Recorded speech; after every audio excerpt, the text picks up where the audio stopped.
नमस्कार, आप देख रहे हो जनमत की पुकार। दिल्ली में महिला सुरक्षा पर गंभीर सवाल, अलका लांबा का दिल्ली सरकार पर आरोप। पिछले 30 वर्षों में दिल्ली के बदलते हालात को देखते हुए महिला कांग्रेस अध्यक्ष अलका लांबा ने राजधानी की बिगड़ती स्थिति पर गंभीर चिंता जताई है। उन्होंने कहा कि दिल्ली स्वर्ग से नरक बनने की ओर बढ़ रही है और हम मूक दर्शक बने नहीं रह सकते। अलका लांबा ने हाल ही में हुई दुर्घटना का जिक्र करते हुए कहा कि जब मुख्यमंत्री आवास के बाहर भी थप्पड़ जैसी घटना हो सकती है तो आम महिला की सुरक्षा की स्थिति का अंदाजा लगाया जा सकता है। उन्होंने बताया कि कुछ ही घंटों पहले आदर्श नगर में 65 वर्षीय महिला से रेप और हत्या का मामला सामने आया।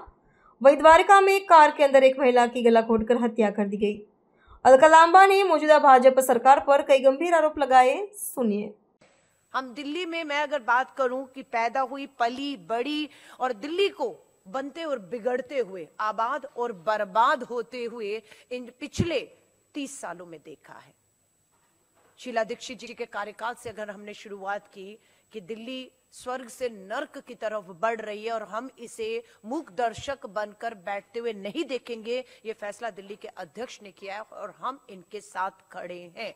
मैं अगर एक महिला के तौर पर भारत की राजधानी को आकलन करूं सुरक्षा के, तो दिल्ली की मुख्यमंत्री के साथ थप्पड़ कांड हो जाता है उन्हीं के आवास में। ये कोई छोटी घटना थी कि भारत की राजधानी दिल्ली की महिला मुख्यमंत्री, पुलिस प्रशासन, सरकार, सुरक्षा, गृह मंत्री अमित शाह जी, थप्पड़ कांड हो जाता है। हिम्मत आप सोच सकते हैं।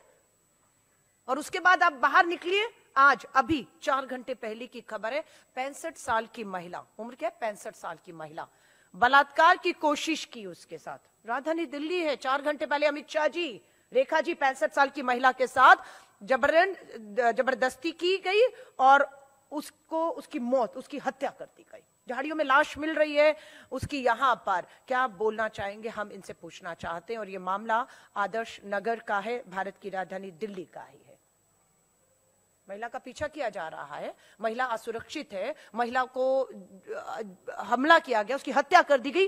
कोई सीसीटीवी कैमरा देखने वाला नहीं, कोई तुरंत घटना पे आकर उसे बचाने वाला नहीं है। वहां लाइट का अभाव था कि अंधेरे का फायदा उठा के सीसीटीवी कैमरा ना होने की वजह से एक अपराधी, और ये अपराधी ने पहली बार अपराध नहीं किया। पुलिस ने जो जांच में पाया, पकड़ा तो पता लगा ये गुजरात के भरूच में नाबालिग बेटियों के अपराध में पहले ही दोषी है। थप्पड़ कांड में मुख्यमंत्री के ऊपर हमला करने वाला भी गुजरात से दिल्ली का सफर करता है और यहां वाला भी भरूच से नाबालिग बेटियों के अपराध में दोषी है, यहां आकर इतना बड़ा कांड कर लेता है। अगर इस बात को कहूं तो अभी 4 घंटे पहले की यह घटना हमने पढ़ी है, तो 2 घंटे पहले दिल्ली के ही द्वारका में एक कार में एक लाश मिली है, गला घोट के हत्या एक महिला की कर दी गई है। सरेआम कार के अंदर हत्या हो रही है, लाश मिल रही है और दिल्ली सुरक्षित है। यहां से आकलन करना बनता है कि दिल्ली बिल्कुल भी जिम्मेदारी के साथ कह रही हूं, दुख भी होता है जब अमेरिका में एडवाइजरी जारी की जाती है कि भारत की राजधानी दिल्ली सुरक्षित नहीं है। एडवाइजरी होती है कि आप भारत जाएं, राजधानी दिल्ली जाएं, तो महिलाएं अपनी सुरक्षा, एम्बेसी उनको सतर्क करती है। इससे ज्यादा शर्मनाक बात हमारे लिए, भारत के लिए, भारत की राजधानी दिल्ली के लिए क्या हो सकती है। और मैं बहुत से महिला अध्यक्ष हूं, बहुत से लोगों से मिलती हूं, खासतौर से जो हमारी विदेशी हमारे पर्यटन महिलाएं हैं, वो जब दिल्ली में घूमती है तो अपने आप को बहुत असुरक्षित महसूस करती है और अपने साथ हुए अनुभवों को भी वो शेयर करती है कि किस तरह से उनसे छेड़खानी करने की कोशिश की गई है और उसके सबूत मांगे जाते हैं, लेकिन सीसीटीवी कैमरा में उसके सबूत नहीं मिलते हैं। ये सुरक्षा की बात है। अमित शाह जी का भाषण चलाना चाहिए था। दिवाली आएगी तो 500 रुपए का सिलेंडर, दिवाली गई, होली गई, ये लालच, ये धोखा, ये झूठ। और फिर अमित शाह जी कहेंगे वो तो चुनावी जुमले होते हैं, बोल दिया था, देना थोड़ी ना होता था। तो इसको इतने हल्के में दिल्ली की महिलाएं नहीं लेंगी।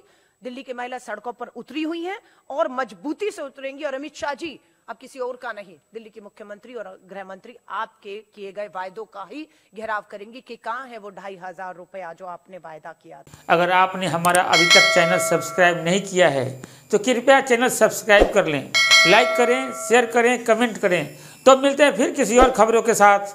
नमस्कार।